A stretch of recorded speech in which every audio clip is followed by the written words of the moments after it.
Bonjour, ici Herman Charret et bienvenue à cette émission spéciale dont le thème principal sera les tremblements de terre. Pour nous en parler, nous allons recevoir l'historien, géographe et archiviste Rosaire Tremblay qui nous brossera un tableau général de qu'est-ce qu'un tremblement de terre. Et nous allons aussi nous entretenir avec Alain Gravel, qui est le directeur du service public de la ville de Baie-Saint-Paul, qui va nous parler, lui, d'un plan d'action spécial au cas où on subirait effectivement un séisme majeur. Bonne émission.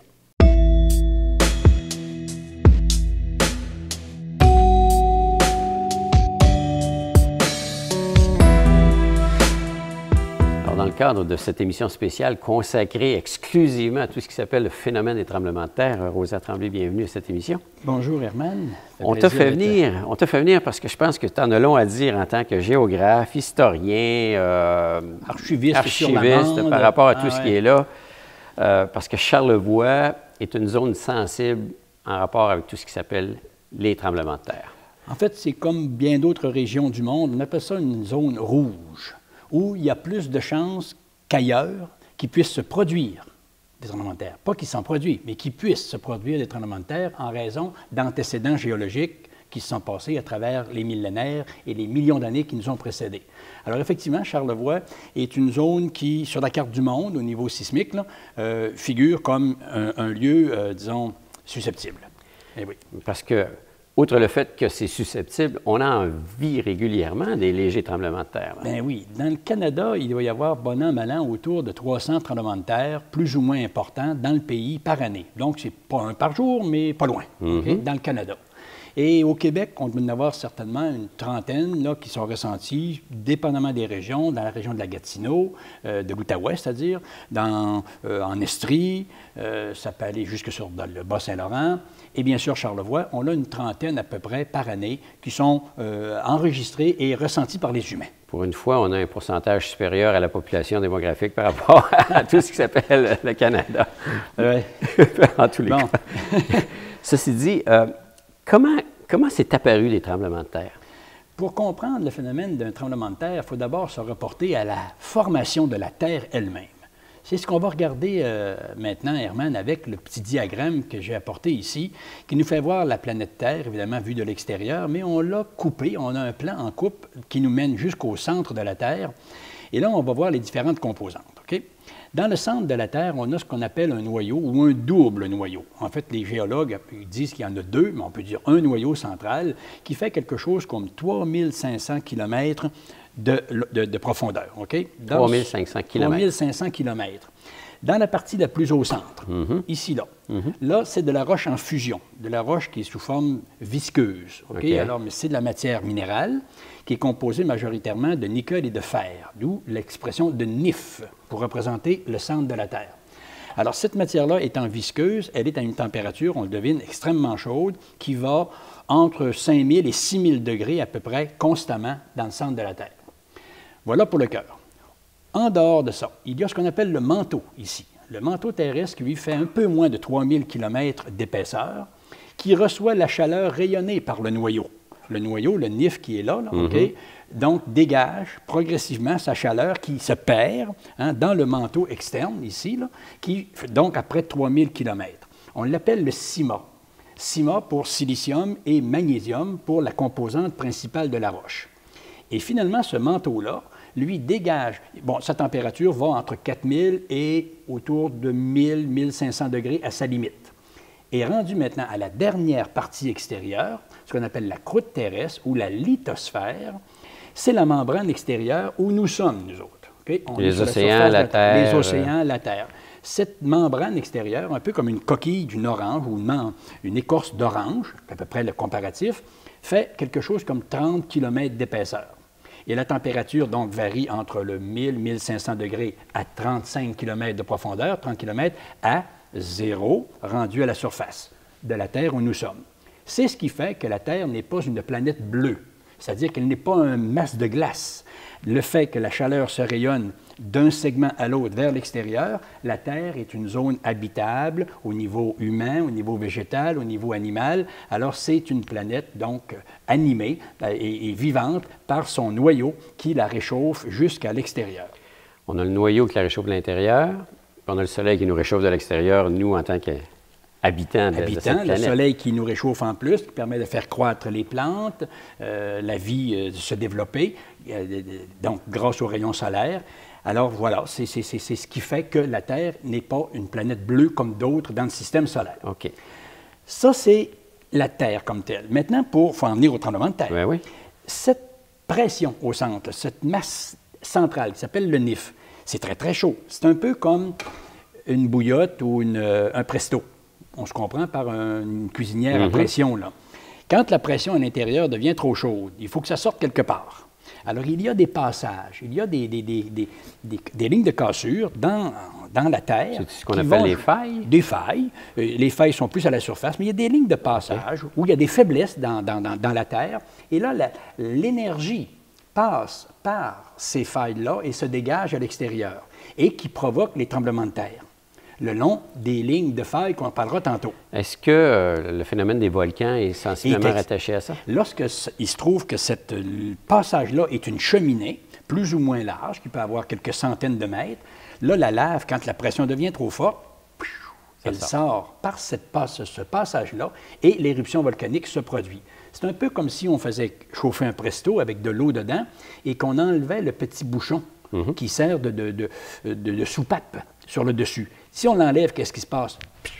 Hein? La vapeur sort sous pression. Le volcan, c'est un peu ça. Quand la pression devient trop forte, l'énergie sort sous forme de lave et les volcans jettent leur lave à l'extérieur qui provient du centre de la Terre. Donc, c'est cette matière qui est partie du milieu et qui remonte par la cheminée, remonte jusqu'à la surface.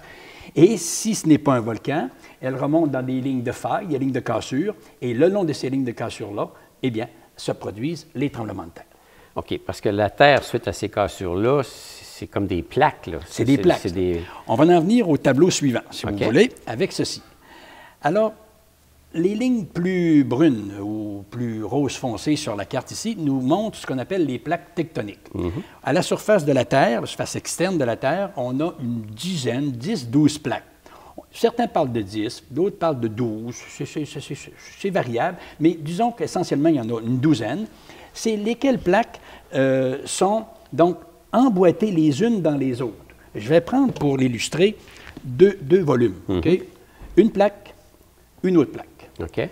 Elles sont collées l'une sur l'autre et s'emboîtent bien l'une dans l'autre, comme on voit. Donc, on voit l'une sur l'autre. Mais entre les deux, il y a une fissure. Il y a une cassure entre les deux, c'est évident. C'est deux morceaux différents. C'est deux morceaux différents. Alors, la plaque du Pacifique, avec la plaque continentale nord-américaine, exemple, se rencontrent comme ceci. Okay? Alors, c'est ce que l'on a ici. Il y en a 12. Et ces plaques-là agissent l'une contre l'autre, dépendamment des pressions qui proviennent de l'intérieur de la Terre. Alors, la pression monte par en dessous. Okay? Imaginons que ma main qui est ici arrive d'en dessous. Okay? Qu'est-ce qui peut se passer selon l'intensité de la pression fournie? Okay? Les deux plaques peuvent soit s'entrechoquer l'une contre l'autre, un peu comme ceci. On constate qu'il n'y a pas de cas de problème majeur ici si deux plaques ne font que s'entrechoquer un tout petit peu. Il n'y a pas de bruit de bâtiment, un petit frottement. Ça va causer des tremblements de terre mineurs qui font peu de dommages à l'extérieur, sur la Terre comme telle. L'autre possibilité, c'est que ces deux plaques-là glissent l'une contre l'autre, comme ceci, dépendamment de la pression et de l'onde de dégagement de la pression. Selon s'il y en a une qui reçoit une pression latérale plus forte, elle glisse dans un angle, l'autre peut rester à sa place et ça va faire glisser l'une contre l'autre. Ça peut causer des tremblements de terre assez importants qui peuvent causer des dommages si on est dans des zones urbanisées, des zones occupées par les humains. L'autre possibilité, c'est que les deux plaques s'éloignent l'une de l'autre. Oh, c'est moins joli ça. La faille de San Andreas, en Californie, qu'on entend parler dans la région de San Francisco, puis tout ça, qui est ici, qui est là. Là, la plaque du Pacifique qui est ici s'éloigne de celle de l'Amérique du Nord de la manière suivante, comme ceci. À chaque fois qu'il y a un tremblement de terre qui se produit à San Francisco, la plaque du Pacifique se décale, s'éloigne. C'est de quelques centimètres quand même, à chaque tremblement de terre majeur qui se produit en Californie. J'ai descendu dedans, dans la faille de San Andreas. Il y a des endroits où on peut la visiter et descendre dans la faille. Comme une caverne? Non, c'est à ciel ouvert. Ah, c'est à ciel ouvert.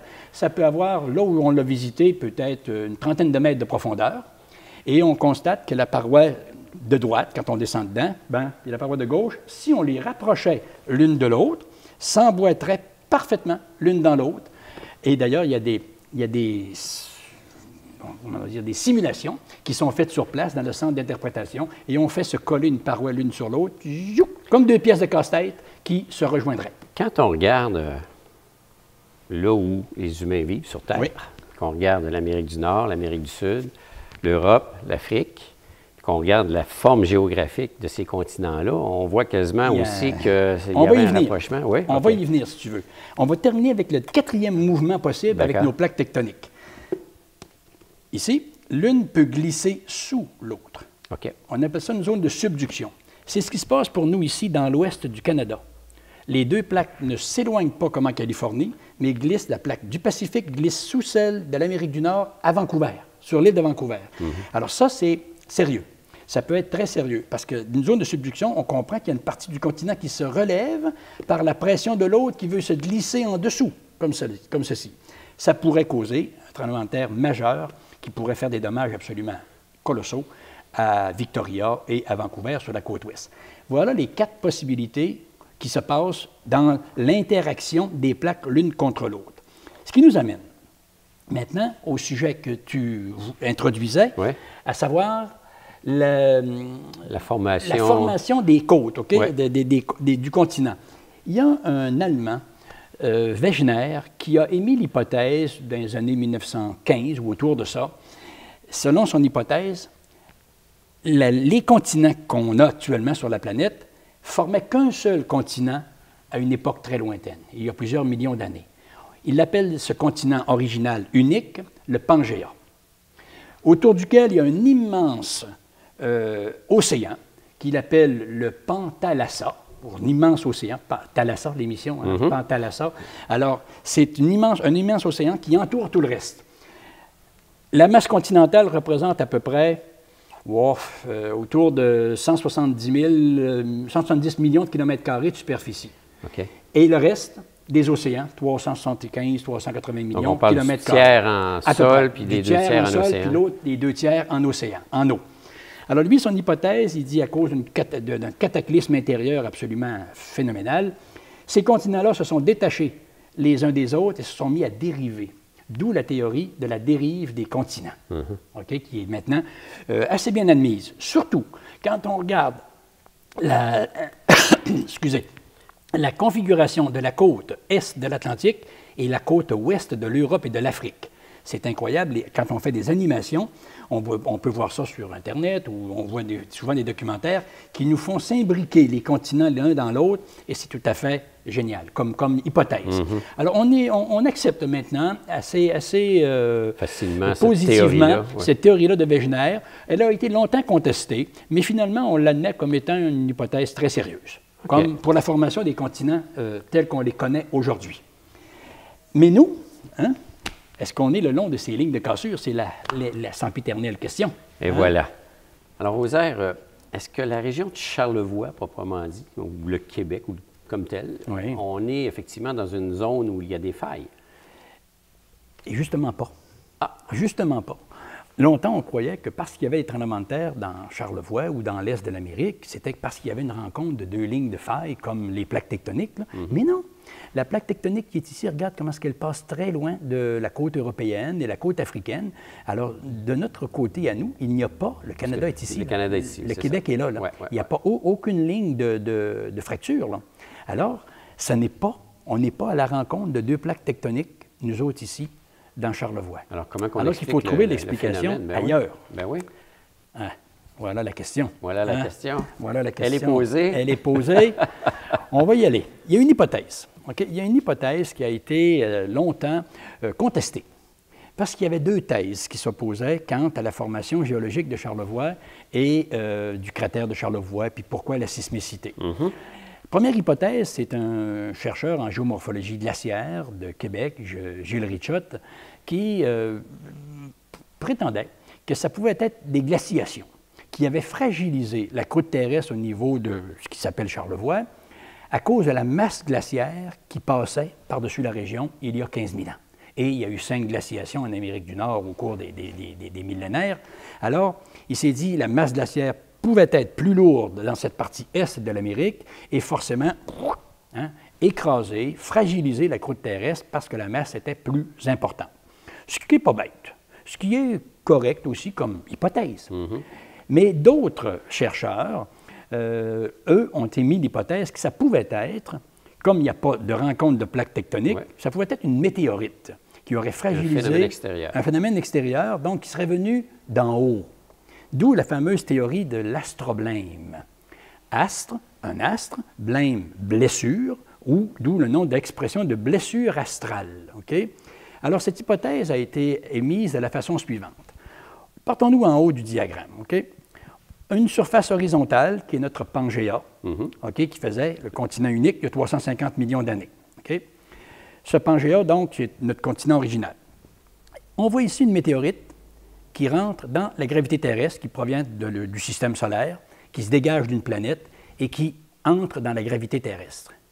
La météorite, selon les hypothèses, Hermann, est plus que vérifiée d'ailleurs, maintenant qu'on le sait, là, devait avoir autour de 2 km de diamètre. 2 km de diamètre d'une masse ferrique qui est presque à 100 de fer. T'imagines-tu la charge que ça peut représenter?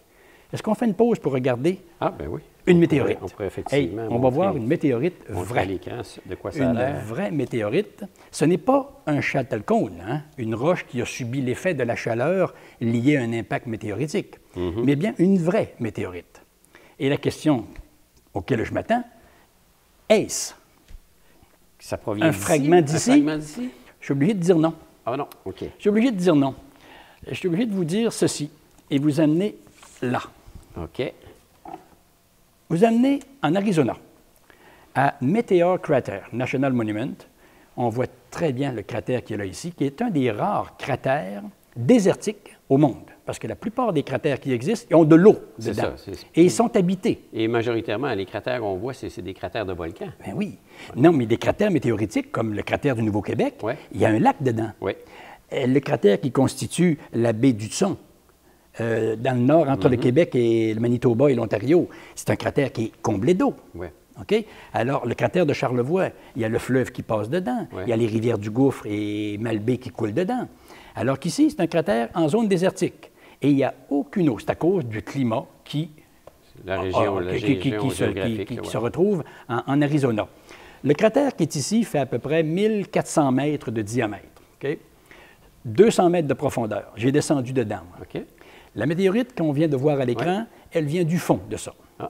On ne l'obtient pas facilement. Elle n'est pas volée. Je l'ai dûment achetée parce que j'ai appuyé sur le fait que j'étais un enseignant en géographie à l'époque et tout ça. Et on m'en a vendu un petit spécimen qu'on vient de voir à l'écran. Okay? Alors, ça ne se vend pas dans les centres d'achat. Okay? Non, c'est sûr de ça. Parce que c'est une vraie météorite. Okay? C'est ça qui est particulier.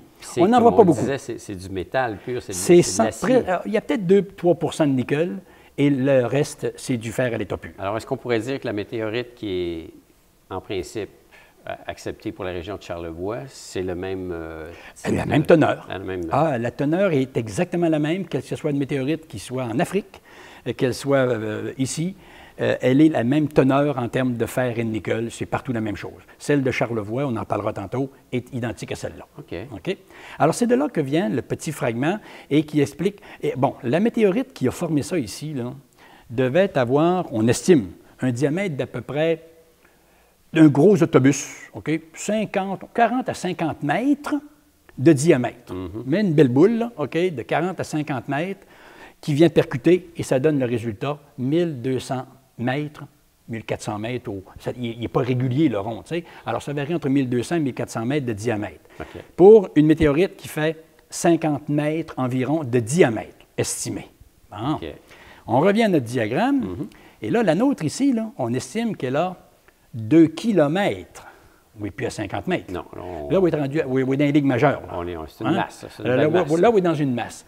Est-ce qu'on peut s'imaginer comment peut peser une météorite comme celle-là? C'est des milliards de tonnes, OK? Qui rentre dans la gravité terrestre et qui prend de l'accélération à raison de, tiens-toi bien, 20 km par seconde. OK, en accélération. En accélération. Ce qui dit que quand elle touche la croûte terrestre, là, elle a à peu près 72 1000 km/h. Quand on va à 150 km/h en auto, là, les poteaux, on les compte plus, hein, ou à peu près, là.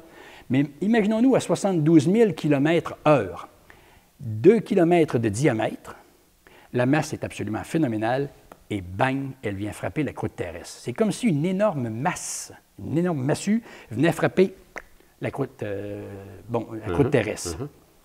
Alors, on comprend ce qui se passe. En frappant la croûte terrestre, vous voyez qu'est-ce qui se passe? Elle pénètre profondément. Elle se désagrège à cause de la chaleur. Oh, excusez le bruit, mais c'est ça. Une énorme chaleur se produit. Elle se liquéfie pratiquement. Les milliards et milliards de particules s'enfouissent profondément dans la croûte terrestre et provoquent une cassure dans la croûte terrestre. C'est comme si, avec une masse, on allait frapper une planche, une planche de 12 pouces de large, et qu'on la frappe dessus, mais qu'elle ne casse pas. Alors, la ligne de cassure est là, mais elle se tient. Ben, c'est ça qui se passe ici. Et il se déplace de la matière de chaque côté, la remontée des masses de chaque côté, comme si on échappait une orange dans un seau d'eau. Et qu'est-ce qui se passe comme phénomène? Le rétablissement de la goutte d'eau au centre. Qui revient. Et voici ce qui se passe. Rétablissement de la croûte terrestre. Regarde les flèches qui sont ici, Herman, démontrent que de chaque côté, ça pousse, ça pousse. La pression latérale s'exerce de chaque côté pour reprendre sa place. Remonter par le centre ici, on voit très bien le sens des flèches, et former ici au centre, ce qui correspond pour nous au mont des éboulements. D'accord. En plein centre ici, là. Et tranquillement, le temps fait son œuvre sur des milliers d'années, parce que là, on est 350 millions d'années derrière. C'est ça, là. Donc, quand le phénomène qui s'est produit dans Charlevoix date de 350 millions d'années estimées. Là, il arrive le phénomène suivant, isostasie, c'est rétablissement de la croûte terrestre après l'impact, et érosion. Alors, on imagine que sur 350 millions d'années, et 5 glaciations au moins, la dérive des continents, en plus, qui se produit plus tard, il y a 150 millions d'années environ qu'on estime la dérive des continents. Alors, l'érosion, les glaciers, l'eau de ruissellement, le vent, l'humain, etc., a érodé tout ça. Alors, qu'est-ce qui peut rester de fragments météoritiques après 350 millions d'années? Très peu. Surtout quand on pense que les glaciers, tels des bulldozers, ont balayé le territoire, ont nivelé le territoire en quelque sorte. Et ça donne la configuration du Charlevoix qu'on connaît aujourd'hui, avec la vallée de la rivière du Gouffre ici, du côté ouest, la vallée de la rivière Malbaie du côté est ici, au centre, le mont des Éboulements, de part et d'autre, le plateau intermédiaire de Saint-Hilarion, qui est la ceinture tout le tour, le plateau de Saint-Siméon, ici, du côté est, et le plateau de Saint-Tite-des-Caps, de l'autre côté, en allant vers Québec. Et quand on regarde ça maintenant, en photo réelle prise par la NASA, bang, voici le résultat. Ça se confirme très bien. Regarde-moi ça, le bel hémicycle qui était là ici, qui fait un cratère d'environ 35 km de diamètre, et dont la partie va se perdre dans le fond du fleuve ici. Donc, jusqu'à la limite de l'île aux Coudres, à peu près. Là. Ici, l'île aux Coudres est au bout de ma baguette. Là. Alors là, on voit très bien la vallée de la rivière Malbaie qui s'en va vers le nord-ouest, et celle du Gouffre ici qui va la rejoindre dans l'arrière-pays. Et le cratère est on ne peut plus évident ici. Le mont des Éboulements est en plein centre de tout ça, ici. Et la ligne rouge correspond à la zone d'impact, c'est-à-dire la zone qui a été déplacée lors de l'impact météoritique. C'est ce qui vient expliquer le phénomène de météorite qui est arrivé ici dans Charlevoix. C'est assez évident, en effet. Mais là, il fallait qu'on trouve la preuve à conviction, c'est-à-dire une météorite ici. Alors, des chercheurs, en particulier de l'Université Laval, mais aussi de d'autres universités, de McGill aussi, sont venus pendant des années à gratter le sol dans les hauts plateaux de Charlevoix, parce que c'est plus susceptible d'en avoir, parce qu'il y a eu, il y a plus d'alluvions au sol. Dans les vallées de la Baie-Saint-Paul et de la Malbaie, on est des résultantes de la mer de Champlain, alors qu'il a déposé des sédiments. Il y a peu de chances qu'on puisse trouver de la météorite. Mais sur les hauteurs du plateau intermédiaire de Saint-Hilarion, il est possible qu'on en ait parce qu'il n'y a pas eu de mer de Champlain dans les parties hautes. C'est seulement que les parties basses. Alors, c'est pour ça qu'il faut qu'on cherche dans les rangs de l'arrière-pays des Éboulements et de Saint-Hilarion. Et après des années et des années d'efforts, de grattage, de fouillage, d'investigation, une équipe de Laval a trouvé une météorite qui fait à peu près l'équivalent d'un pamplemousse. la grosseur environ, je dis un pamplemousse, c'est peut-être un petit peu plus gros, comme celle-ci, qu'on vient de voir. Et voilà, on venait de faire la preuve irréfutable que Charlevoix est bel et bien né d'un impact météoritique. Donc, l'astroblème venait de se confirmer grâce à ça. Et cette météorite-là est exposée en permanence au Jardin Van de Helder, à l'Université Laval, dans l'école de géologie là, de l'université. OK. Mais les tremblements de terre qu'on continue à vivre sur une base régulière ici, c'est quoi? C'est la météorite qui est dans le fond caché, qui bouge, qui... Oui, on vient de dire que la météorite a fragilisé la croûte terrestre. Puisqu'on n'est pas à la rencontre de deux plaques tectoniques, l'impact météoritique est venu casser la planche, on veut. C'est la croûte terrestre, qui est une immense feuille là, de bois, là, elle est fracturée. À quelle profondeur? On estime autour de 15 à 17, voire 20 km de profondeur, cette fracture-là. On est presque, Herman, à la limite de l'épaisseur de la croûte terrestre. OK?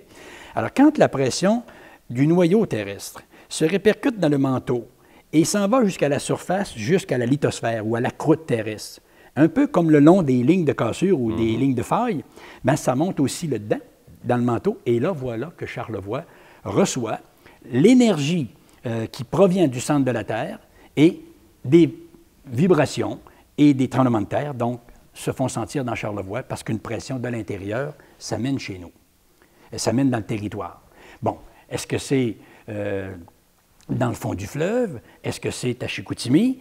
Bien, écoute, l'histoire nous a prouvé que les grands tremblements de terre de 1925 et de 88, on en a parlé tantôt, on va en parler tantôt, les épicentres n'étaient même pas ici dans Charlevoix comme tels. Mais on comprend que l'impact de la météorite, ça se répercute à des centaines de kilomètres. Tout l'est de l'Amérique ressent le tremblement de terre. Jusqu'à Washington, là, le tremblement de terre de 88, on a enregistré des vibrations. Et de l'autre côté, en allant vers l'ouest, jusqu'à Chicago. On y reviendra quand on parlera de tout ça. Alors, Charlevoix, donc, sa fragilité au niveau sismique provient de ce phénomène-là, de l'impact météoritique. La preuve en est faite. La preuve en est faite.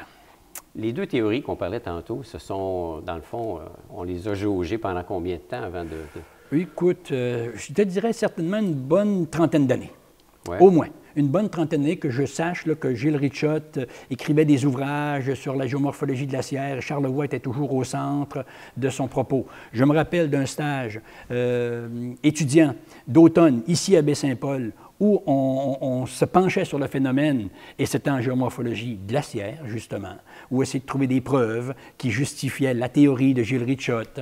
Donc, on peut dire que ça a dû être 20 à 30 ans là, de tergiversation de part et d'autre. Pas de chicane au point, là, non, mais les chercheurs défendaient leur thèse selon leurs idées. La parcelle de météorite que l'on a trouvée, elle, on l'a trouvée? Dans le Rang Sainte-Marie. Oui. Dans le Rang Sainte-Marie, des éboulements. En quelle année? Au début des années 80. Je l'ai pas. J'ai les articles de journaux qui le relatent, mais je ne l'ai pas amené avec moi, là. Mais quand on l'a trouvé, on a crié... Eureka. Eureka. J'ai trouvé. C'était le terme. On parle de tremblement de terre. Le phénomène est quand même assez intéressant et captivant.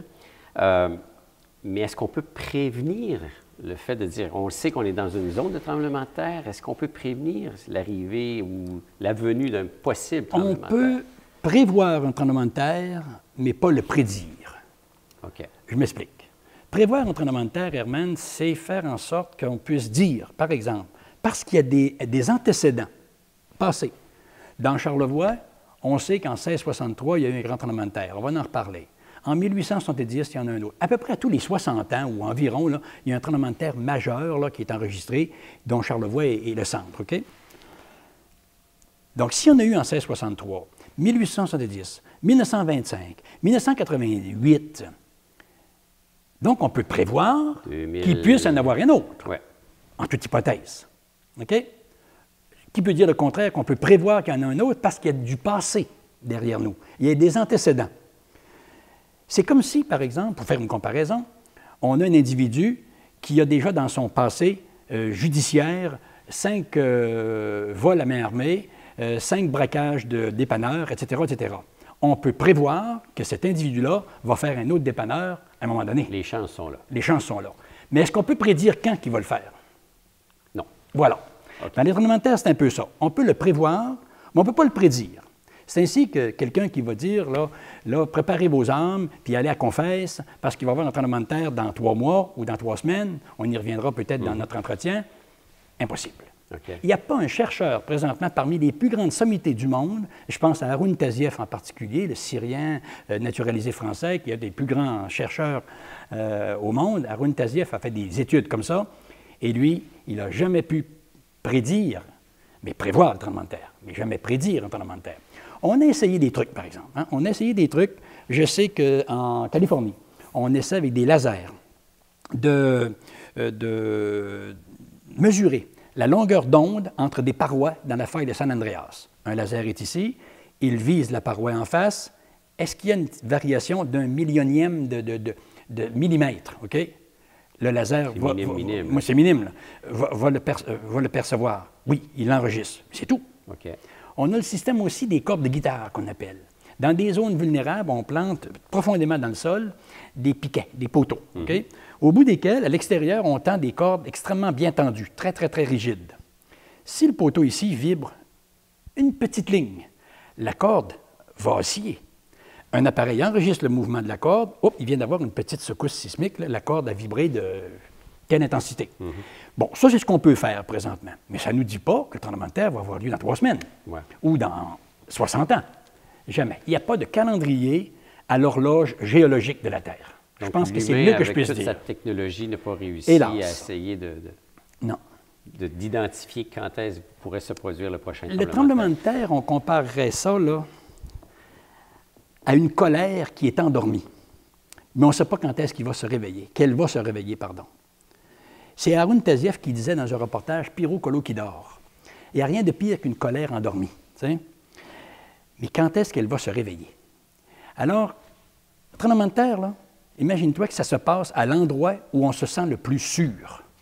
On est sur la terre ferme, on est, garde ici dans le garage des pompiers, là, et puis qui nous dit que ce qui est sous nous pourrait peut-être nous emporter, puis qu'il va se mettre à valser.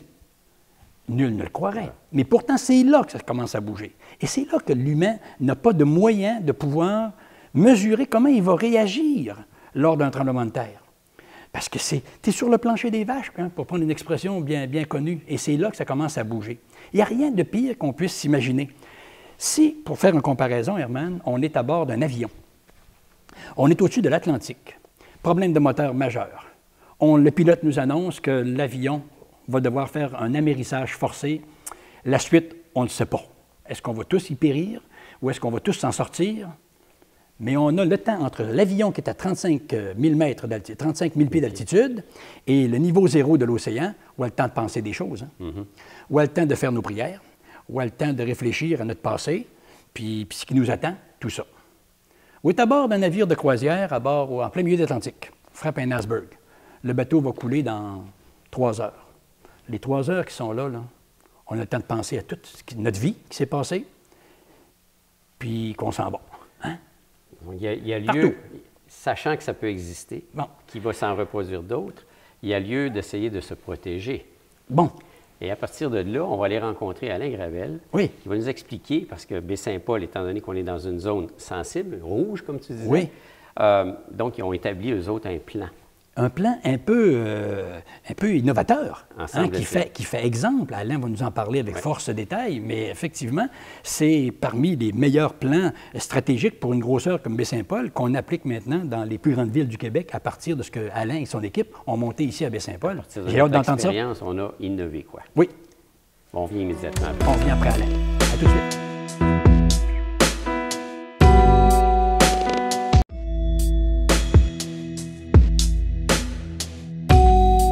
Gravel, on vient de parler effectivement de séisme et de tremblement de terre, mais je pense que Baie-Saint-Paul, de par sa structure organisationnelle, dont entre autres ce que l'on appelle le PMSC, qui est quoi en juste? C'est le plan municipal de sécurité civile.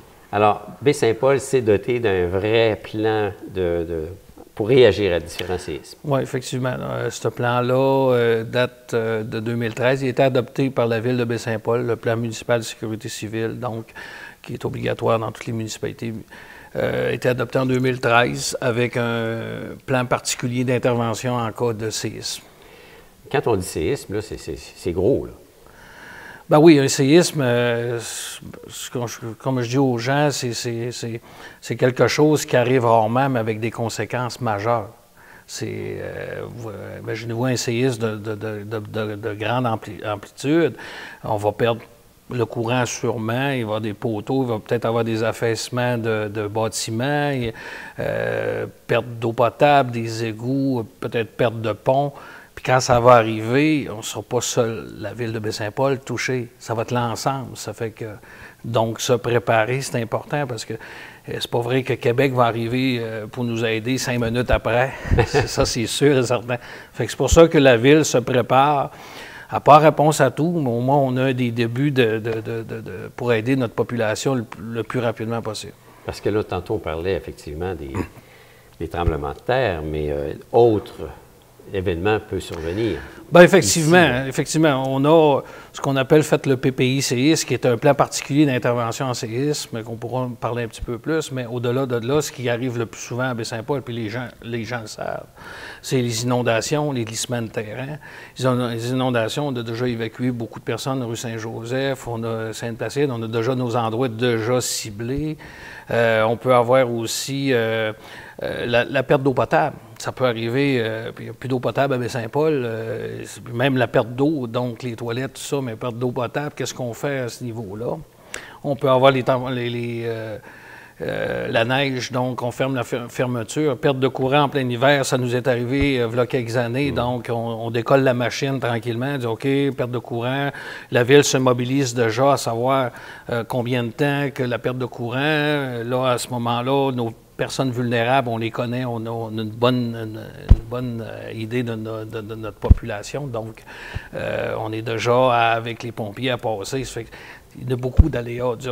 On a fait une dizaine, même on était jusqu'au feu de forêt. Vous savez, il y a quelques années, la fumée, ça incommode des gens, donc on a une mobilisation. Et on a aussi personne perdue dans la forêt parce qu'on est entouré de forêt. Ça fait que c'est ça, on appelle ça des aléas. Et on a travaillé sur ça, sur chacun des aléas, où on s'est donné un début de réponse à qu'est-ce qu'on fait si ça, qu'est-ce qui peut arriver. Et on a travaillé le PPI séisme, qui est un plan particulier d'intervention en séisme. On était au pire, parce que si on traite le pire... Il vaut mieux prévenir. Ouais, c'est ça. Bien, si on traite le pire, ce qui peut nous arriver, c'est plus bas. On parle d'un plan particulier d'intervention qu'on va parler peut-être de maisons défondées, perte de courant, perte d'eau potable. Fait que si on traite ça, quand il nous arrivera seulement un aléa de perte de courant ou un aléa de perte d'eau potable ou ou une déflagration qui est un feu majeur dans un centre-ville, bien, quand on le traiterait en séisme, c'est un bon livre d'instruction pour les autres aléas. Ce plan-là peut comprendre quoi, là? On dit qu'il y a un séisme qui arrive. Je ne sais pas, prenons un exemple là, plus bien, pointu. écoute, le plan va comprendre qui fait quoi. Puis ça, c'est important, puis la mobilisation. Donc, notre organisation se mobilise. Comment est-ce qu'elle se mobilise? Quand elle se mobilise? Ça, c'est important. Et après ça, nos employés, quand est-ce qu'ils rentrent? C'est vraiment un livre d'instruction dépendant de l'événement. Plus l'événement va monter dans le temps, plus on va mobiliser de gens. On l'a mobilisé assez régulièrement, des inondations, on l'a mobilisé, la perte de courant, puis celle-là du séisme, parce qu'on en parle beaucoup. En 2019, il y aura des pratiques réelles. On est rendu à faire vraiment la pratique à dire, on ouvre notre centre de formation, le centre d'hébergement. Donc, on monte les lits. On veut que nos travailleurs qui vont faire ça, nos bénévoles associés, parce que c'est une multitude de personnes, savent comment le faire. Fait que pour le faire, une belle pratique de cette façon-là. Il y a la mobilisation aussi des gens. On est rendu avec ce qu'on appelle SOMOM. J'étais justement en formation quelques minutes avant que j'arrive ici, sur l'alerte à la population. C'est très important. Il faut tenir nos gens alertés. Puis, il se passe quoi? Donc, on s'en va où? Comment est-ce qu'on fait? Comment est-ce qu'on prévient nos gens? Comment est-ce qu'on leur emmène leur information? Donc, on a depuis peu, on appelle ça Summum, où on va faire une pratique. Les gens s'inscrivent, puis ils reçoivent soit un SMS quand il y a une mesure d'urgence, soit ils vont recevoir un courriel, ou soit c'est le téléphone. C'est au Québec, ils appellent ça le 311. Donc, c'est comme ça qu'on l'alerte à la population, l'information de la population. C'est important. Puis, ça ne peut pas s'improviser. C'est déjà la ligne directrice. Il faut qu'il y en ait une. Il faut être coordonné parce qu'on va avoir tous les métiers à travers cet événement-là, ça soit l'incendie, ça va être les gens de sauvetage, ça va être les travaux publics, ça mobilise tout le monde. C'est complexe. Bien, écoutez, oui puis non, c'est vraiment... C'est une réflexion. Oui, le monter puis répondre aux questions, c'est complexe, mais une fois qu'il est monté, on a des tableaux, des livres de bord où ce qu'on dit, on a-tu fait ça, on coche oui, à quelle heure. Okay. Vois-tu, c'est assez facile de le mettre en application. C'est sûr, il faut le lire, il faut le comprendre. Mais pour les gens qui sont dans chacune des missions, la mission de communication, la mission d'hébergement, la mission sauvetage incendie, bon, on a déjà des livres de bord puis des choses à faire. On a-tu appelé ici, on a-tu appelé cela, on a-tu fait ci, on a-tu fait cela, comment est-ce qu'on a mobilisé, on a-tu appelé tous nos gens. On vient dans ça. Dans le séisme, on a dit, c'est un peu comme les Américains, leur slogan, c'est que « attendez pas qu'on vous appelle, c'est sûr qu'on a besoin de vous autres. » Ouais. C'est sûr, on ne pourra pas prendre le téléphone. Écoutez, on l'a vécu il y a quelques années quand le gros séisme, les lignes étaient engorgées, puis là, ça va être la même chose. Ça va être tout le monde va aller sur le Facebook, tout le monde va aller sur les SMS, ça va être engorgé. Fait que là, il faut voir la redondance, donc il faut trouver des manières alternatives de se reparler. Donc, on a des réseaux de communication parallèles.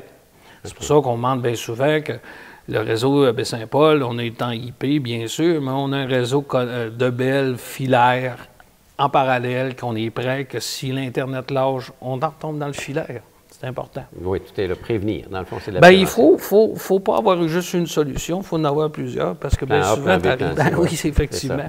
Puis on a déterminé bien des choses, les routes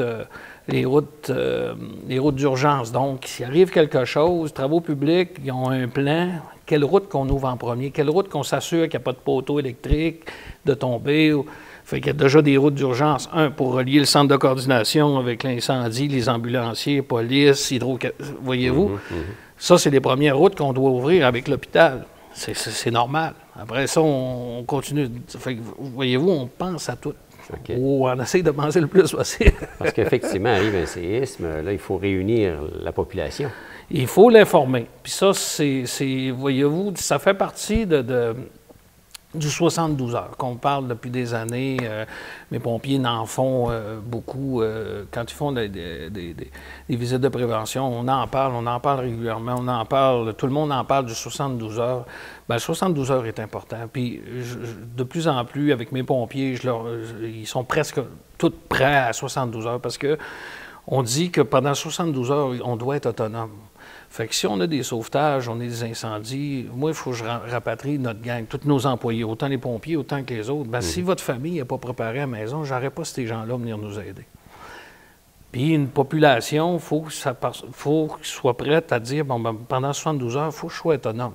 J'ai-tu de l'eau? J'ai-tu du manger? Est-ce que j'ai du chauffage? Où je peux aller? C'est toutes des choses qu'il faut penser avant. Parce que quand ça arrive, on a déjà évacué des gens en urgence, on a des incendies, on a des inondations. Puis là, j'ai oublié. Il faut se préparer. Cette trousse-là est importante.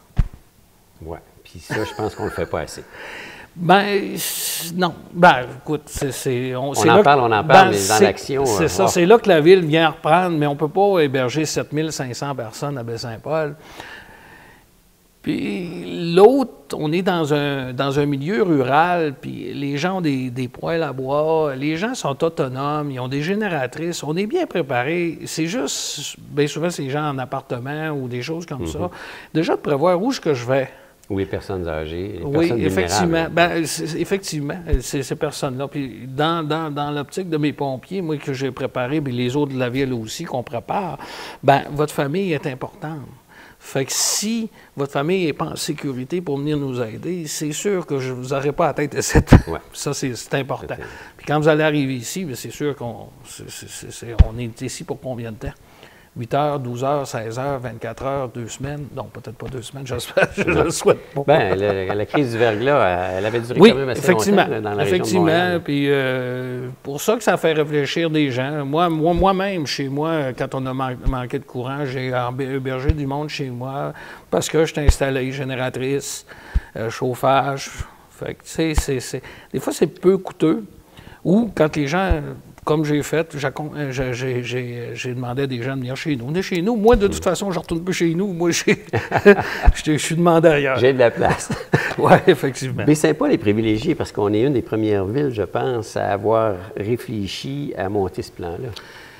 Le plan particulier d'intervention en cas de séisme a été... on connaît toute l'histoire de l'hôpital qui est arrivée, je pense, en 2011, 2012. J'étais déjà à travailler le début du plan de mesures d'urgence, le plan municipal de sécurité civile. Et est arrivée l'histoire de l'hôpital. Fait que ça nous a comme enligné à dire, oh, t'as peu le séisme. C'est vrai, on est à peu près l'endroit où que ça va brasser le plus dans Charlevoix. On va le faire. On va se donner ce défi-là. C'est aperçu qu'au Québec, on en parle, mais on ne se prépare pas. Ah. Fait que, donc, on commençait à s'informer du côté de Vancouver, du côté de Los Angeles. Comment ça réellement ça arrive, là? On a eu déjà même le simulateur ici pour dire aux gens, venez voir comment est-ce que ça passe. On ne reste pas debout, là. Non. Oubliez ça. J'en ai fait l'expérience. Fait que ça, avec tout ça, cette information-là, donc on est parti, puis on a monté quelque chose de très intéressant, avec les lectures qu'on avait, tout ça. Donc, effectivement, on était, la municipalité, une des premières au Québec à avoir un plan de séisme, mais comme je vous dis, c'est un bon document, c'est un bon livre d'instruction, mais chacun a son chapitre. C'est sûr que je les connais parce que j'ai été dans tous les chapitres, dans toutes les pages, mais chacun vient au niveau du service incendie, il y a sa partie, l'hébergement d'urgence a sa partie, la communication a sa partie, notre CCM, qui est notre centre de coordination de mesures d'urgence, a sa partie aussi. Fait que tout le monde a déjà à prendre sa partie. Le coordonnateur, qui est la personne la plus importante, elle survole tout ça. Elle doit être au courant de ça, qui est notre directeur général. Donc, lui, il sait que tout le monde a un rôle à jouer. À jouer un rôle et de prendre ça aussi, dire il faut qu'ils jouent leur rôle. Ouais. Parce que le coordonnateur ne peut pas appeler l'appel, il ne peut pas appeler pour avoir du linge ou ça. Lui, c'est vraiment le survol. Fait que c'est pas mal de même, ça fonctionne. Ce qu'on a mis en place ici au Québec, ça sert, à Baie-Saint-Paul, ça sert pas mal de référence au Québec. Là. Oui, en ce moment, j'ai la chance de me faire appeler par d'autres municipalités, dont il est arrivé la ville de Laval qui préparait un exercice de table et je leur ai aidé à monter. C'était agréable de travailler avec eux autres, au moins de leur montrer les entrants, parce que les entrants, ça veut dire à tous les 5 minutes, il nous arrive quelque chose. Fait que là, montrer ça, ils n'avaient pas vu cette ampleur-là. Je sais qu'aujourd'hui, ils ne l'ont pas fait aussi gros qu'on l'a fait ici. Okay. Parce qu'ici, on a réussi, en 2013, on avait fait cet exercice de table-là, mais on avait... Quand je vous dis tout le monde à la table, la Sûreté du Québec, le MTQ, le CIUS, le CLSC, la MRC, on avait monté un centre de coordination de mesures d'urgence avec tous les acteurs. Fait que ça, c'est intéressant. Le CS, qui est la commission scolaire, on avait nos gens, parce que chacun a une mission. Puis on ne doit pas faire la mission de l'autre. Non. Mais il faut comprendre la mission de l'autre. Puis ça, c'est ça, la coordination. Si je comprends ta mission, on te laisse, mais ta mission, il faut que tu la fasses avec celle-là, avec celui-là. Donc, l'ambulancier avec les pompiers, on a ça qui vient de rentrer comme problématique. Qu'est-ce que vous faites? Fait que le coordonnateur, OK, c'est part, puis avec ça. Puis, dans le séisme et dans le plan, on appelle ça clause de l'eau. Fait que c'est important de revenir. Il faut fermer la boucle. Puis ça, je vous dirais, dans tout ce que j'ai pu présenter, où j'ai été d'autres municipalités, pas juste Laval, puis cette problématique-là revient partout. Ils ne ferment pas la boucle. On pose des gestes, mais on ne se revérifie. Et voilà, on a envoyé quelqu'un voir quelque chose. Il y a quelle heure qui est parti? Qui est parti? Quand est-ce qu'il revient? Parce qu'il rentre tellement, quand on parle du séisme, nous autres, quand on l'a fait en pratique, puis on en a refait encore une, ne fait pas si longtemps que ça, il rentre tellement d'informations, les pages de qui est parti, là, parce que le centre de coordination, c'est une fourmilière de gens qui sont assis et qui a une équipe. Sûreté du Québec, il y a une personne d'assise là, mais il y a toutes les gens sur le terrain. Service incendie, il y a une personne là, mais il y a tous les gens derrière. Fait que c'est vraiment, c'est un organigramme complexe, puis pas, mais en sachant les missions. Chacun a une mission. Puis l'important, c'est qu'il y ait une communication oui, ça, parce que ce qu'on peut percevoir dans des séismes autres qui a déjà été vécu, c'est que tout le monde fonctionnait en silo. Oui. C'est le nerf de la guerre, c'est les coms, ça c'est communication. C'est important, on a un système de communication, ça va très bien, mais quand, je vous dirais, là, quand chacun sait sa mission, il n'intervient plus, c'est la mission des autres. Il peut donner un commentaire, mais la beauté de faire des pratiques vraiment réelles, parce que le centre de coordination, on le fait au minimum une fois par année, le centre de coordination de mesures d'urgence, on le fait au moins une fois par année, pour vraiment dire, gars, c'est ta mission, nous autres, on t'écoute, qu'est-ce que tu viens de régler? Fait que, parce que sinon, si on se mêle les missions des autres, on n'avance pas dans ça. La communication à la population est importante, communication aux médias. Voyez-vous, dans le déploiement d'un centre de coordination de mesures d'urgence comme ça, c'est qu'il y a un temps pour chaque affaire. Donc, un RAPSIS, c'est un rapport d'événement qui doit être fait au début. Après ça, il y a un rapport de situation, en fin de compte. Après ça, il y a un temps pour les médias. C'est important. Donc, le coordonnateur, il prend toute l'information, les évacuer. Comment est-ce qu'on a d'évacués? Comment est-ce qu'on a de blessés? Comment est-ce qu'on a ça? Il faut que ça soit rapporté au coordonnateur qui, lui, avec le maire, part et ils font faire ces entrevues-là. On est organisé à la Ville aussi à avoir des endroits bien spécifiques. Donc, le Centre de coordination des mesures d'urgence pour la Ville, le CCM, donc, est à l'Hôtel de Ville, dans la salle, salle du Conseil. Sauf que la salle du Conseil est déjà séparée avec des bureaux pour la Sûreté du Québec, des bureaux pour le ministère de la Sécurité publique qui viennent, des bureaux, chacun des bureaux, on parle des places de travail. On a la grande table, mais après ça, ils peuvent aller travailler avec leurs gens. Le centre de presse, bibliothèque, il ne faut pas que ça soit à la même place. Pour l'hébergement des personnes, si on a évacué, on a plusieurs places. Là, avec l'avènement de la maison mère, pour ça qu'on veut faire une pratique après les fêtes, voir est-ce que c'est vraiment notre meilleur endroit, dépendant pour le courant, tout ça. C'est ça, on va le valider après les fêtes. Par contre, il faut comprendre, on n'envoyera pas tout le monde là. Parce ce qui est important aussi en évacuation, c'est parce qu'on ne peut pas...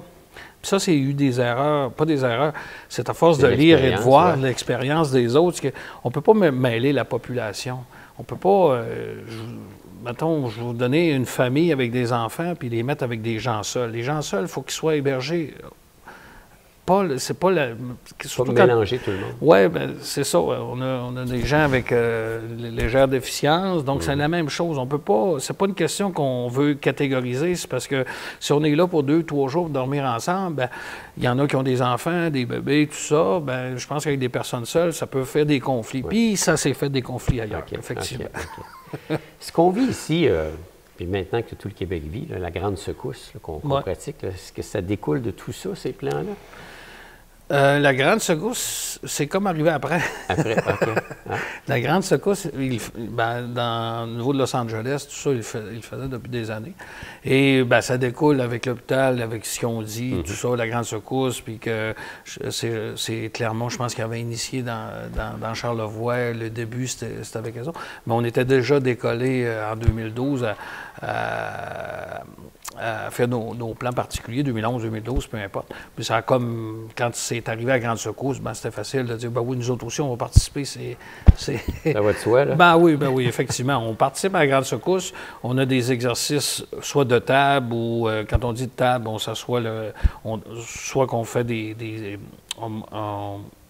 genre de simulation? Ce genre de simulation, effectivement. On a fait une pendant le G7 pour, comme se donner la prémisse, d'en faire une, on en refait un autre à l'automne, mais de dire, on a un camion de produits toxiques qui vient de renverser dans le bas des côtes ici. Puis on a mobilisé nos gens à 5 heures le soir, faire différent.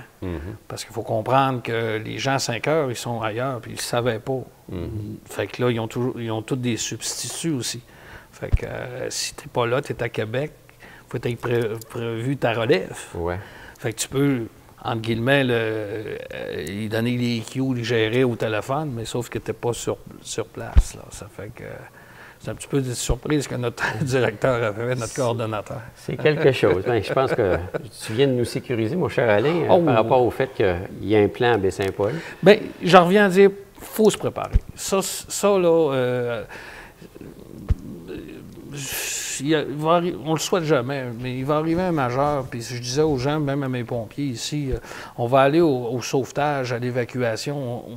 Voyez-vous, dans les grandes villes qui arrivent ces choses de séisme-là, il y a des feux, bien souvent, les pompiers vont passer en avant. On n'est pas 500 pompiers. On a 40 pompiers, on va aller sauver les gens, puis c'est pour ça que se préparer, fermer le gaz. On a un beau message, un message aussi prêt à la radio en cas de séisme. Il dure 5 minutes. Il donne toutes les règles de sécurité aussi. Il part automatiquement s'il y a un séisme. Puis je te dirais aussi, aller sur le site de la ville de Baie-Saint-Paul. On a une belle section qui reparle de ce que je viens de parler, le 72 heures aussi. Quoi mettre dans la trousse. Puis si vous avez des questions, la ville reste disponible à répondre à tout ça. Super. Alain Gravel, merci beaucoup. Merci.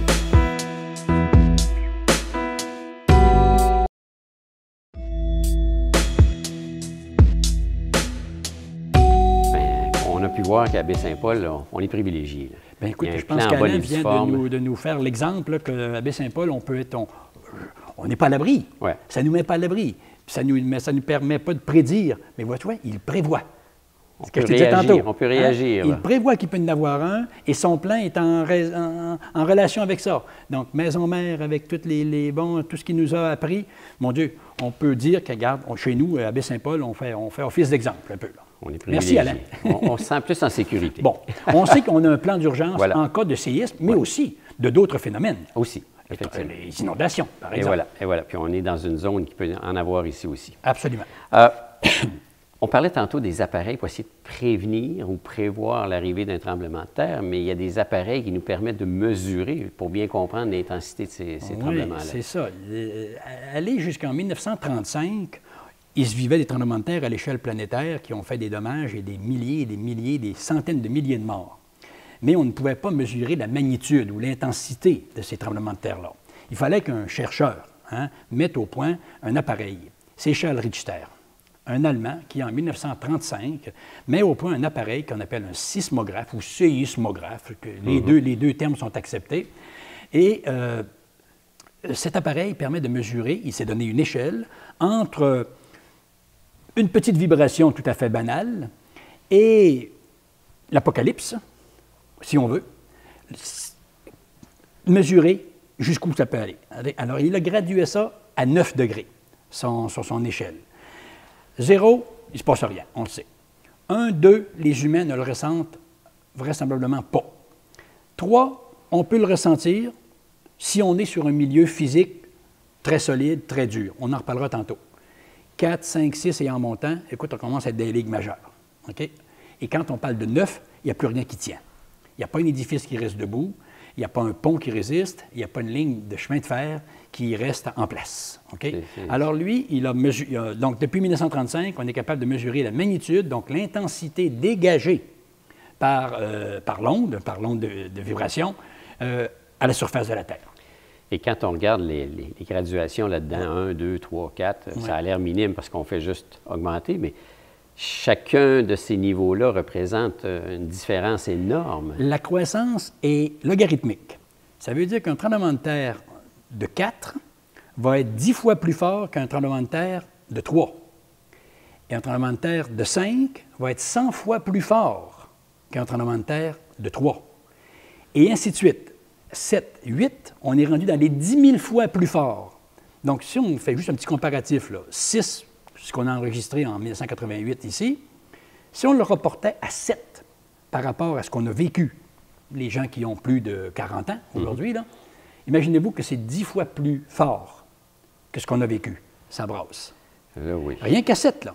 Alors, imaginons-nous à 9. Ça ressemble à ça. OK? Nous sommes en Alaska. OK. Au printemps de 1964. Tremblement de terre qu'on a évalué à 9. Et regarde-moi ça.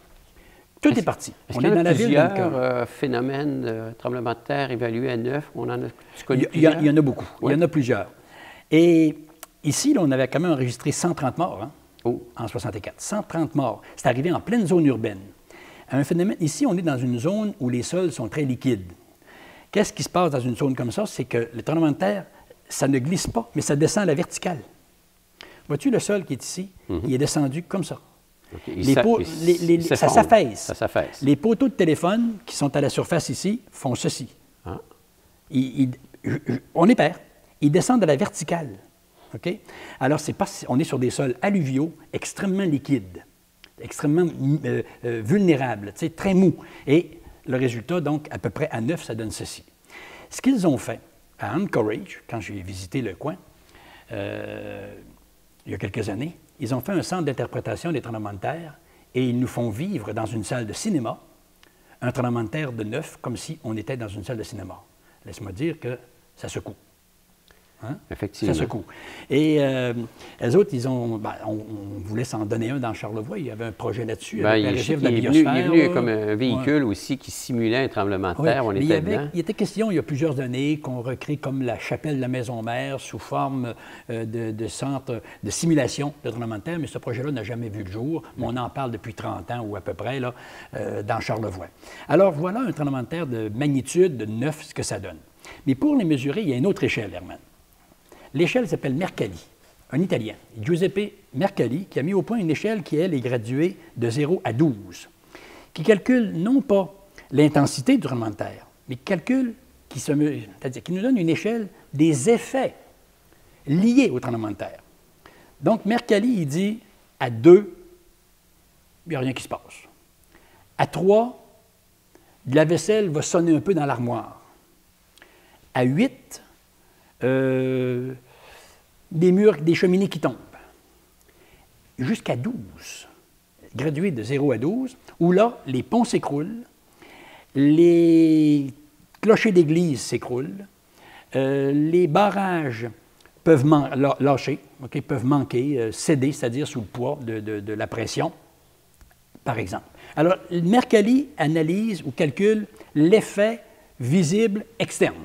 Et ça, malgré le fait qu'on construit aujourd'hui avec la technologie qui prévoit effectivement une plus grande résistance aux différents séismes. Les zones qui sont sensibles ou qui peuvent, disons, vivre des tremblements de terre, depuis 1960, sont assujetties, ont obligé au code du un nouveau code du bâtiment. On n'avait pas de code de bâtiment avant 60, on ne prévoyait pas les tremblements de terre, on bâtissait n'importe comment. Alors, les bâtiments avant 60 ne sont pas selon ces normes-là. Mais depuis 60, je ne dis pas que toutes les choses se sont faites parfaitement, mais on a vu comment l'hôpital ici a été construit, avec tous les joints de dilatation et de mouvement. C'est incroyable. Et tous les édifices contemporains qu'on bâtit sont prévus en fonction des séismes qui peuvent avoir une intensité de 6, 7, voire 8. Ce qui fait que les bâtiments ici ne s'écroulent pas, Herman. Les bâtiments restent debout. Parce que le tremblement de terre comme tel ici, là, des morts là, au Canada, là, depuis toujours, là, sais-tu qu'il n'y a pas eu plus qu'une trentaine de morts au Canada par les tremblements de terre, dont 27 dans un tremblement de terre. Miramichi, au Nouveau-Brunswick. Ce n'est pas le tremblement de terre qui a tué le monde. Le tremblement de terre a eu lieu large des côtes. Il s'est formé une vague qui s'appelle un tsunami, qui est venue frapper la côte, et les gens sont morts de la vague qui a frappé la côte. Mais ce n'est pas le tremblement de terre en lui-même. C'est le résultat. Alors, les 3 autres sont mortes de quoi, tu penses? Crise cardiaque. Bon. Alors, le tremblement de terre ne les a pas tués comme tels, mais c'est des gens avec une vulnérabilité, une fragilité, et puis c'est... Bon. Qui est au mauvais endroit au mauvais moment. Au mauvais endroit, au mauvais moment. Puis, alors, les tremblements de terre ici ne tuent pas tant que ça. Mais ailleurs dans le monde, on doit entendre dire, en Iran, là, en 1962, là, il est mort 15 000 personnes, Herman. Mais ils sont morts comment? Ils sont mortes comment, ces personnes-là? Ils sont mortes écrasées par leur toit. Des bâtiments construits en adobe, en terre cuite. Souvent, ça peut survenir la nuit, ça se fragilise et ça tombe sur les personnes pendant leur sommeil. On ne peut pas s'en sortir. Mais s'ils avaient un toit en bois avec des structures comme les nôtres, il n'y aurait pas eu 15 000 morts. À Agadir, en 60, même chose, au Maroc, il y a eu quoi, 35 000 morts. Ces gens-là sont morts écrasés par leur toiture. Ouais. De leur habitation. Donc, c'est le type de construction. C'est le type de construction en adobe qui fait que, bon, on est dans un genre de grosse maison en céramique. Et pour se protéger de la chaleur, souvent, le toit peut avoir jusqu'à 1 mètre de terre cuite. C'est lourd. C'est lourd. Et c'est cuit par le soleil. Et ça s'écroule, ça se fragilise avec les ondes sismiques et ça tombe. Alors, le tremblement de terre, comme tel, n'aurait pas tué 35 000 personnes.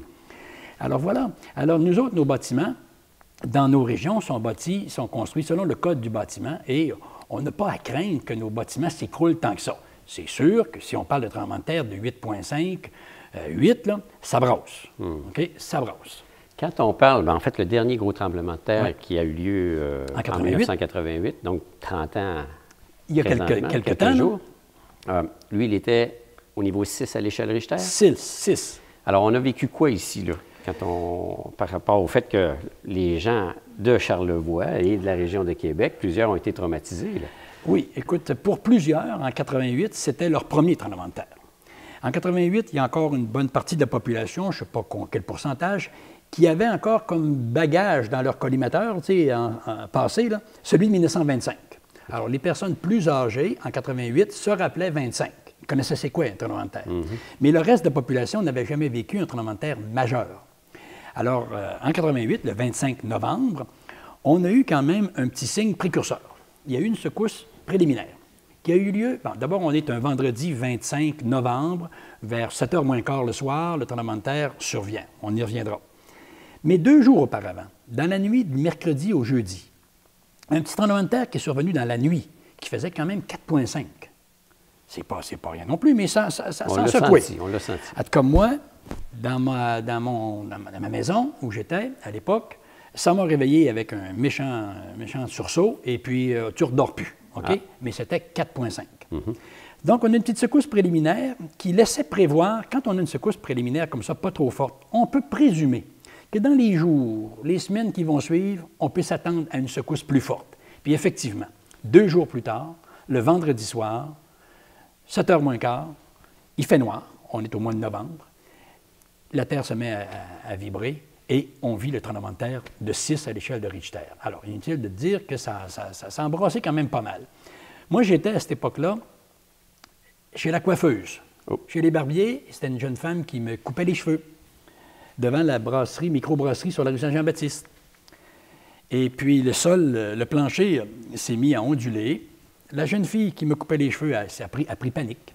Il a fallu que je la console et que je la supporte dans son émotion, là. Et de l'autre côté, là, à la brasserie à l'époque, la brasserie Bradard, dans ce temps-là, tout le monde est sorti dehors en criant, apeuré. Les fils électriques leur bougeaient au-dessus de la tête. Je les ai invités, moi, de l'autre côté de la rue, à se tasser, parce que les fils électriques étaient en feu au-dessus d'eux, là, à un poteau. Bref, ça a brassé quand même passablement. Ça a été ressenti quand même sur une région assez éloignée. Ça a été ressenti sur une très, très grande surface. Est-ce qu'on a le temps de regarder quelques articles de journaux de l'époque? Pourquoi pas? Je pense qu'on va aller se replonger dans les articles de journaux. J'ai recensé à l'époque les nouvelles dans pas loin d'une centaine de journaux en Amérique du Nord, que j'ai pas tous apportés, là, mais j'en ai apporté quelques-uns pour voir, par exemple, ici, le Globe and Mail, je te laisse tenir ou je les tiens. Ouais. Un tremblement de terre qui secoue l'Est du Canada et des États-Unis. Ouais. Ça, c'est le Globe and Mail de Toronto. Okay. Le New York Times a un petit titre à la une qui est, bon, quelque part ici. Le New York Times en parle le lendemain, mais à l'intérieur, il y a un article beaucoup plus développé, presque une demi-page, en dedans du journal. On est quand même rendu assez éloigné du Québec, là. À New York, on raconte là-dedans que dans les édifices en hauteur de Manhattan, les gens qui étaient attablés, parce qu'il est juste 7h15, hein, on soupe tard, le vin a valsé dans les coupes. On le dit dans ces termes-là, dans l'article du New York Times. À Chicago, il y a à peu près la même chose. À Chicago, je ne l'ai pas apporté, là, mais le Chicago Tribune parle également que l'eau dans les... Comment est-ce qu'ils disent ça? Dans les pots, les plats à poisson. Comment est-ce qu'on appelle ça? Le bocal à poisson. Bassins, il y a un bassin. Un bassin à poisson a valsé. OK. Dans les... ça, c'est Chicago qui raconte ça. Le Journal de Québec... Là, c'est ça, là. Ouais. Avec un titre assez choc, hein? Le Québec a tremblé avec l'épicentre à Chicoutimi. On était à quelques kilomètres au sud-est de Chicoutimi. On va en reparler tantôt. Est-ce que Chicoutimi, lui, a été aussi touché que Charlevoix? Même plus. Même plus. Mais quand on disait tantôt que l'épicentre, ce n'est pas nécessairement l'endroit où on ressent l'avantage. Bien, on prend le temps d'expliquer ça, justement, parce qu'on parle d'épicentre, puis on peut avoir... L'épicentre d'un tremblement de terre, là, c'est la verticale du foyer du tremblement de terre, là où il se passe. Imaginons qu'on a la croûte terrestre ici, OK, et que j'ai une ligne de cassure, une faille qui est inclinée comme ceci. Le tremblement de terre se passe ici. La verticale, ici, va être Chicoutimi, supposons. OK? Exemple. L'épicentre va être là, à cause c'est la verticale. Mais l'effet va se faire sentir dans la faille, au bout de la faille. L'effet va être ailleurs, à des centaines de kilomètres plus loin, ou 70 kilomètres selon la longueur. Alors, l'épicentre n'est pas nécessairement l'endroit où il y a le plus de dommages, à moins que la faille ne soit verticale. L'autre facteur qui rentre en compte, ça dépend de la nature des sols sur lesquels on est. Un tremblement de terre de 5, supposons, qui se produit à 5 km de la surface. OK? On va prendre des 5. À 5 km de la surface, donc on est près de la surface. Va avoir beaucoup plus d'effet à la verticale, au-dessus, que si la même magnitude est à 20 km de profondeur. En raison de quoi? En raison de la résistance mécanique de la roche. Il y a 20 km d'absorption d'énergie entre le foyer qui est ici et celui-ci. Voilà donc qui fait la différence. Où prend naissance le foyer du tremblement de terre? Plus il est près de la surface, plus il y a d'effet à la surface. Et dernier facteur, la nature des sols. Si on est dans une région où le sol est de roches très dures, de type précambrienne, exemple, les éboulements, un tremblement de terre de 2,5, 3, là, va faire valser de la vaisselle, parce que nous sommes sur la roche en place. L'onde se propage de façon plus directe. Alors que si nous sommes dans la vallée de la rivière du Gouffre ou de la rivière Malbaie, nous sommes sur des sols alluviaux, 400 mètres de sols alluviaux, OK, comparable à un gros bol de jello. OK? L'onde de choc qui se propage là-dedans, au lieu d'être à un endroit précis, se diffuse dans la matière, dans l'ensemble de toute cette roche sédimentaire-là. Donc, l'onde n'est plus à un point précis, mais sur une immense surface de répartition. Alors, il n'est pas ressenti de la même manière. À Baie-Saint-Paul, un tremblement de terre de 3, on ne le sent pas. Mais aux éboulements, si. Alors que nous autres, ici à Baie-Saint-Paul, notre tremblement de terre de 6 va faire valser les sols, comme ceci. OK? Alors, comme un peu un bol de jello, pour faire une comparaison. Alors, voilà pour...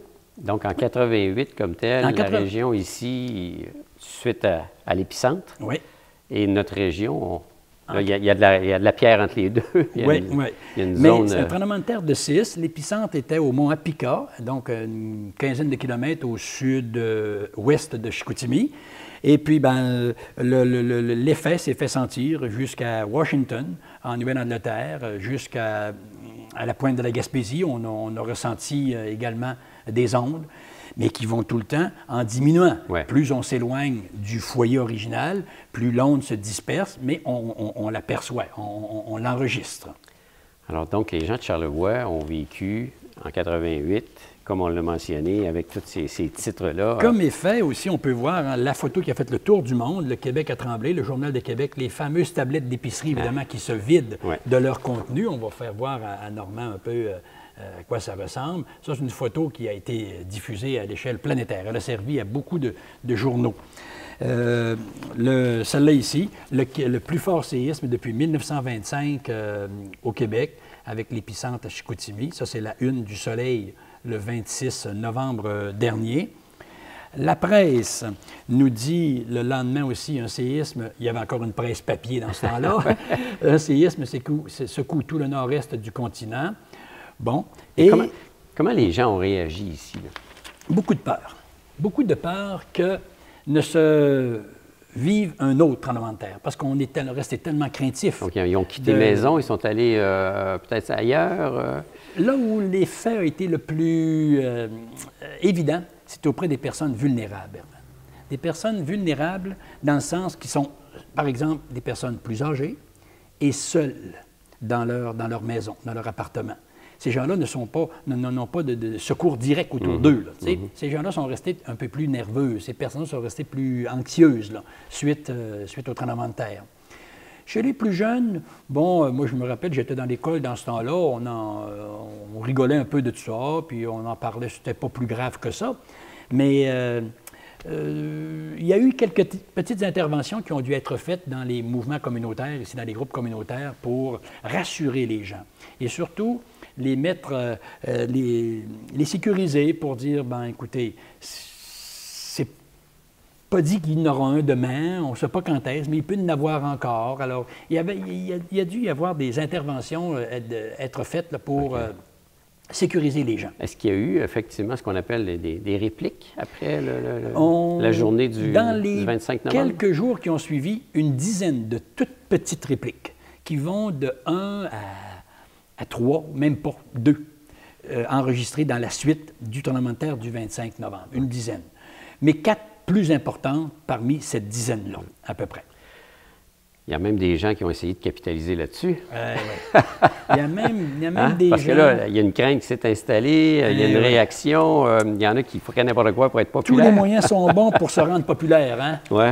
Et dans la région de Québec, voilà qu'une jeune, une femme, une astrologue qu'on a qualifiée de farfelue, s'est mise à faire courir la rumeur à l'effet qu'on est dans les jours suivants, qu'elle avait vu dans sa boule ou dans ses cartes, ou je ne sais trop, c'est une astrologue, qu'un autre tremblement de terre allait être vécu dans la région de Québec et Charlevoix, le même périmètre, en fait, que le précédent, dans un mois.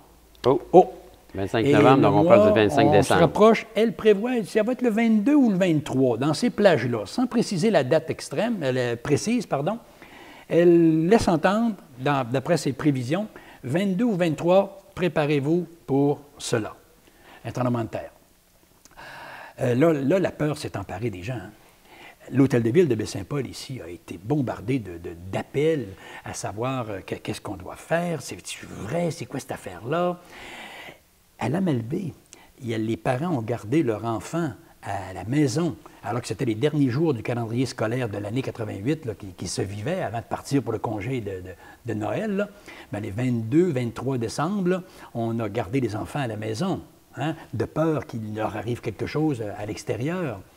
Et ça a été la même chose dans le coin de Montmagny. Il s'est passé également des réactions sociales à cause de ça.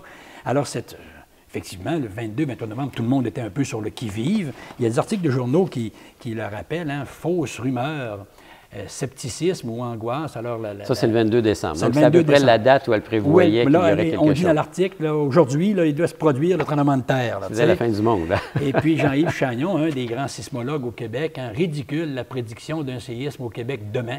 Alors, c'était pour...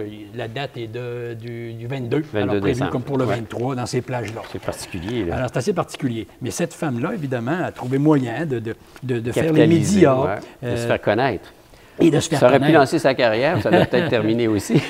Et voici ce que notre hebdo, notre plein jour, pardon, de l'époque nous raconte en une, mais nous sommes beaucoup plus tard. On est rendu le 6 décembre, sortie de la nouvelle. On parle de 6,4.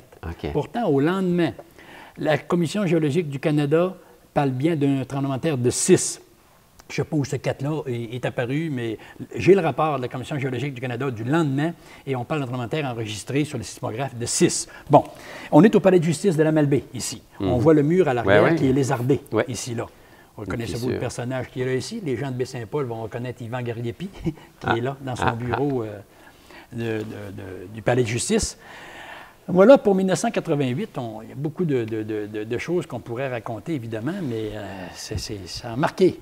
Là, étant donné que ça a marqué, puis que Charlevoix est quand même une région, comme on le dit toujours, et je le répète, dans une zone rouge, sensible à des tremblements de terre, on a eu tantôt le plan d'action. Le plan d'action préventif. De la sécurité publique ici, de la ville de Baie-Saint-Paul, mais en tant qu'individu, qu'est-ce qu'on peut faire si ça se reproduisait à nouveau? Parce qu'on ça dépend du toutes sortes de réactions où l'on se trouve. Ouais. Ça dépend du contexte où l'on se trouve. Si l'on est à l'intérieur d'un immeuble, il faut y rester, Herman. Il faut y rester parce que dehors, là, des fils électriques peuvent céder. Des poteaux peuvent basculer à cause du tremblement de terre.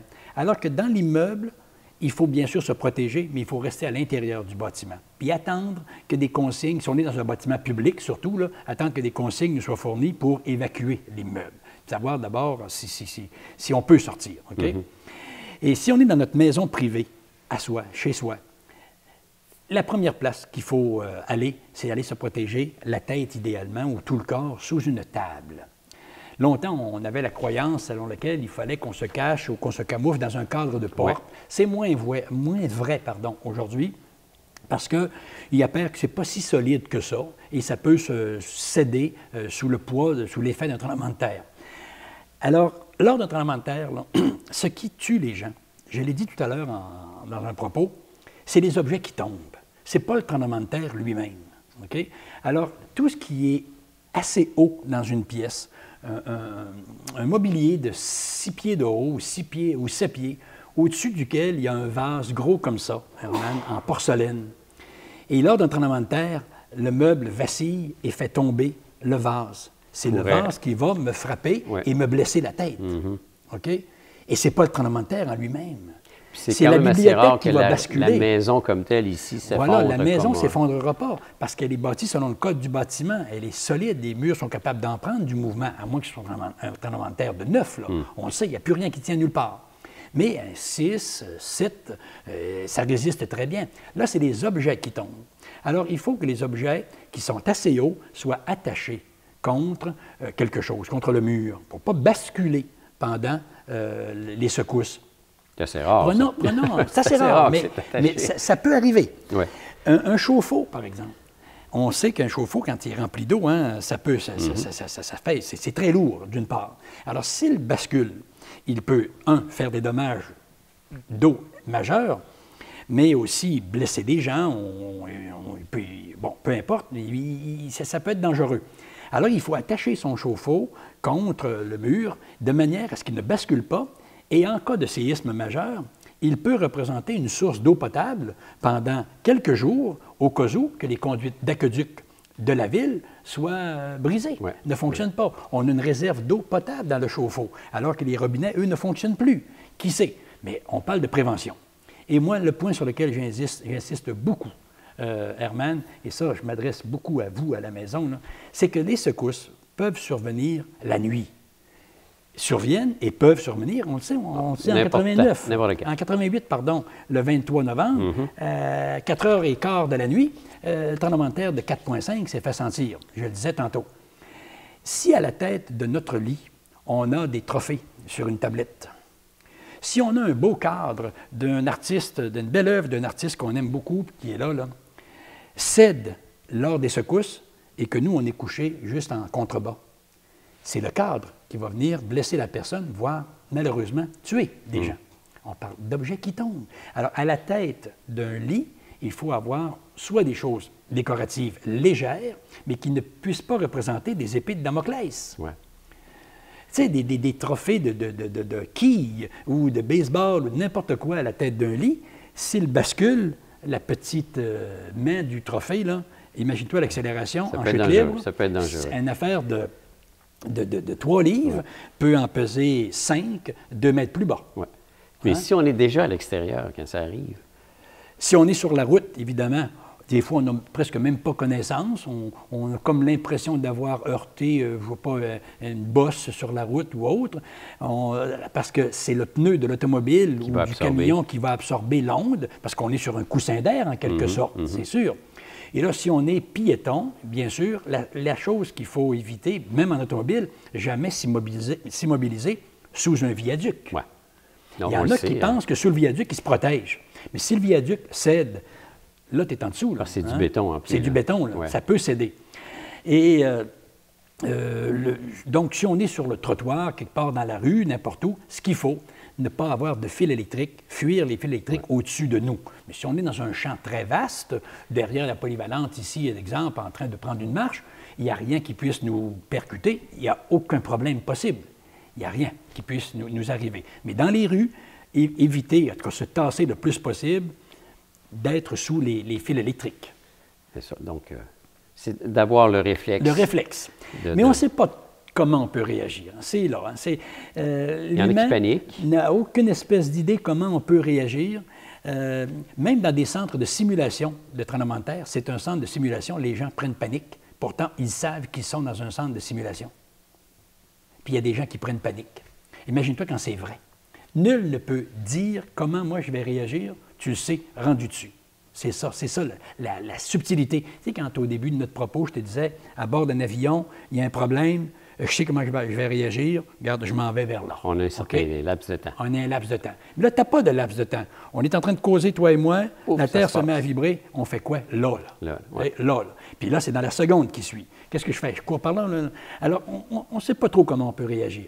Mais il faut protéger d'abord la tête de la personne. C'est ça qu'il faut protéger. Quand même qu'un objet te tombe sur les pieds, tu peux avoir des petits problèmes, il n'y a rien là. C'est la tête qu'il faut d'abord protéger, ça c'est fondamental. Est-ce qu'on a le temps de parler un peu des tremblements de terre majeurs qui ont marqué notre histoire? Ici au Québec? Ici au Québec. Ouais. Jetez un petit coup d'œil sur 1925. Ouais, parce que là, on recule après 88, c'est 1925? 25. Ouais. On parlait tantôt qu'il y avait une fréquence autour de 60 ans à peu près entre des tremblements de terre majeurs. Là. Il y en a eu un en 1870, on l'esquivera, là. Mais en 1925, il y a eu un tremblement de terre qu'on n'a pas pu enregistrer, parce que l'appareil apparaît en 1935, comme on a dit plus tôt. Mais on a pu faire des observations. En 25, hein, on est au mois de février, 28 février. Ça arrive en plein hiver, imagine-toi. Bon. Les villes, les villages de l'époque sont relativement petites. Hein. Les réseaux électriques sont même presque inexistants, c'est-à-dire dans bien des villes. Alors, il n'y a pas grand chance que des édifices en hauteur, en 1925, s'écroulent à Montréal ou à Québec. Il n'y en a pas. Ouais. Okay? Ça c'est sûr. Mais en 25, ça a quand même brassé pas mal. Et on peut évaluer que le tremblement de terre de 25 pouvait être autour de 6,5 à 7. Mais à partir de quoi? Selon les phénomènes, selon les observations. Quand on parlait de Mercalli plutôt, que Mercalli calculait selon ce qu'on observe. Bien, en 25, là, on peut bien me regarder un article de journal que j'ai là. Oui, bien, vous montrer. Un journal original. Oui, on rit plus, là. Hein? Oui, dans les ligues majeures, au niveau de l'archive. Regarde ici, la presse. Hein? La Terre tremble encore aujourd'hui à Baie-Saint-Paul. On est le surlendemain du tremblement de terre. Ça a vibré encore un peu. Ils prennent comme titre à Baie-Saint-Paul, mais dans ce temps-là, pourquoi ils ne disent pas Chicoutimi? Parce qu'il s'est avéré plus tard que l'épicentre était au même endroit. C'est toujours le même endroit qu'en 88. OK, même en 88, c'est le même endroit qu'en 25. Okay. Mais on dit Baie-Saint-Paul, pourquoi dans le temps à la presse? Parce que c'est là qu'il y a le plus de monde. Ah. C'est là qu'il y a le plus de chances d'observer des choses tangibles qui ont bougé ou quoi que ce soit. Alors, dans ce journal de 25, tu sais qu'est-ce qu'on raconte? Que dans la paroisse de Saint-Élie de Claxton, pays de Fred Pellerin, là, les cloches de l'Église se sont mises à sonner en pleine soirée. On était le soir. Sans influence humaine. Sans influence humaine. Les cloches ont sonné. On raconte, pas dans ce journal-là, mais dans l'opinion publique.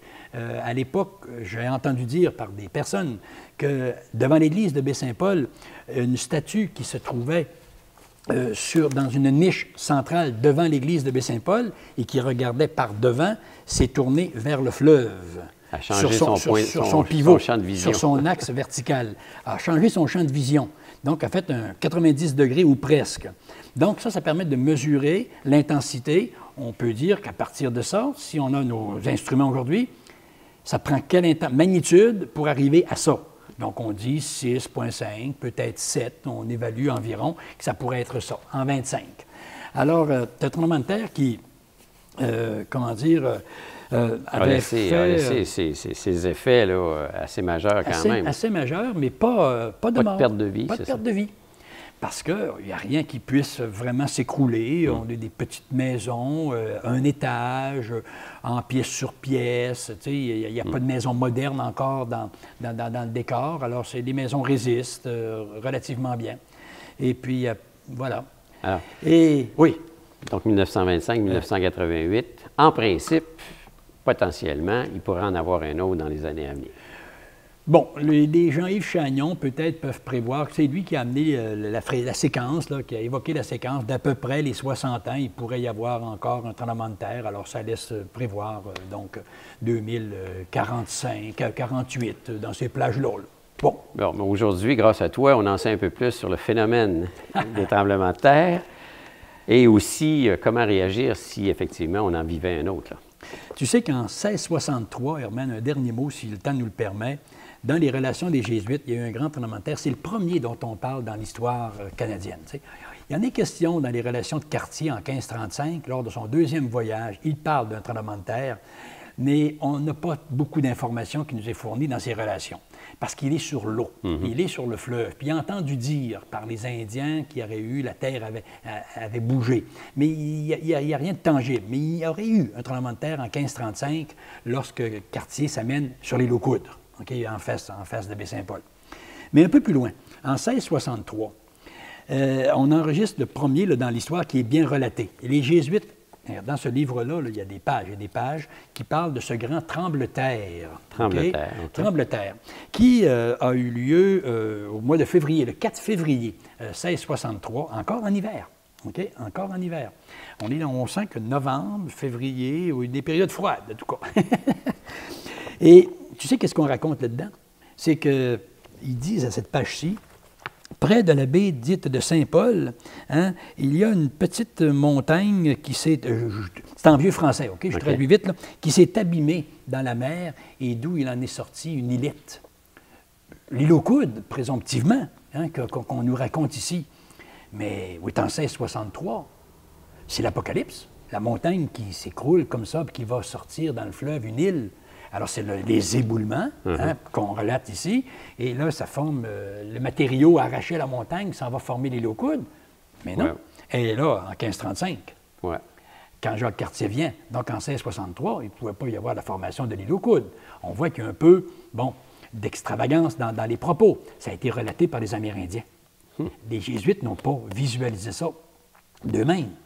OK? Ça a été relaté. Étant donné qu'ils ne connaissaient pas la langue, ils ont dû interpréter un peu.